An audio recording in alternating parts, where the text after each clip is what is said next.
Parker Palmer, who's a friend of many Vermonters and wrote a book called The Courage to Teach, he calls these questions open and honest questions. The school is one of the only places that I know of where people ask questions that they already know the answer to. Which is stupid. Hate it. And if you come up with an answer that's different than the expected one, you're wrong.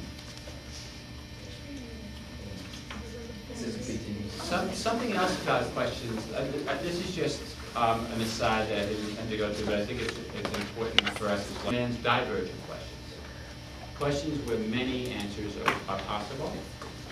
So we're looking to create divergent questions, right, that demand high order thinking. And if you were to chart, I think it's really helpful if you're thinking of the questions that your teachers are asking you. There's an axis of convergent to divergent, high to low. What quadrant are the questions you're being asked fitting in?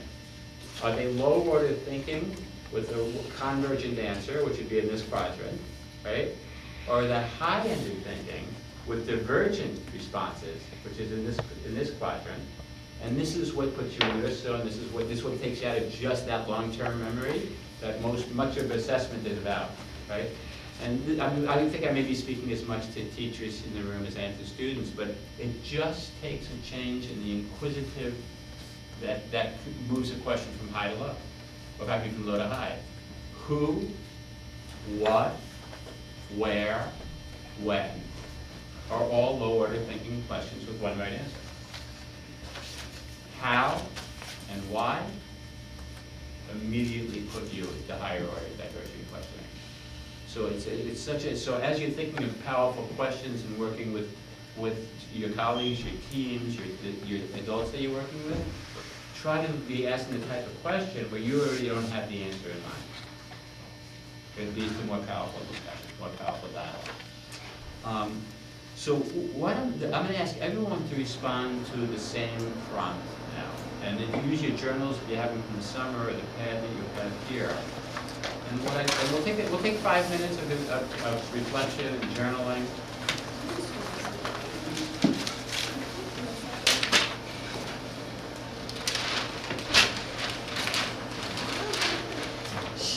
The question I want you to respond to is, what is your big question about facilitation? What don't you know yet, or what do you need to know in order to be a really effective facilitator in your role? Very simple question. What is the big question for you about facilitation? Good to go with that question? So take some time to think. If talking to your partner might help, but come up with your own answer, your own question. I would hope you have. I hope you have 23 different questions there. I'm glad you wasn't that great. 15 questions. Assignment means it's really the right question to ask. So what we're going to do is an exercise called questions and assumptions. And before we do that, let's just explore the notion of assumptions before we start looking for them. So, let me just share that. You may have heard this, and I might be because I'm older. But my mom, when I was growing up, told me when you assume, you make an ass out of you and me. That's what I learned. Assumptions are a bad thing. Assume. A-S-S, you, and me. So, I don't think assumptions are a bad thing. Let me put that out on the table. So what is it? What are assumptions? What does it mean to assume something? First, I'm going to put myself out there, and everyone is going to explore my question. And then you'll just be working in a pair. I'm going to suggest any pair that can be from the same school would be good in this case, rather than working across schools. But if you have an uneven number, match up with an uneven person from another school. Okay? And we'll see how that works. But the question I'm posing as a facilitator, my biggest question today, is how can I help participants to let go of their biases about race in class? Oh, I'm not asking for assumptions yet. Are you ready to give me one? Okay, that's not the first step. So I'll call you first when we get to what the assumptions are there. So in this exercise, I'd share my question with my partner. And together, very often questions are big questions. And in order to get to the big question, we have to take out chunks into what I call what's called sub-questions in the field. So what I'm going to ask you to do as pairs is to identify what are some sub-questions that might lead you to this bigger question. What are some things you might ask first that might help you respond to this question or get evidence for this question? Can you go over the origins of them too, because if they grew up with them, or if there was some other reason? How helpful would that be to understand the origin of this bias in order to be able to help people let go of them? Critically important, please. How can I personally let go of my biases or something, if I have any, so that others will feel comfortable, so it's like the monkey see, monkey do thing? And is it transparent? Just also, what are my biases? Yeah. Fantastic. Yeah.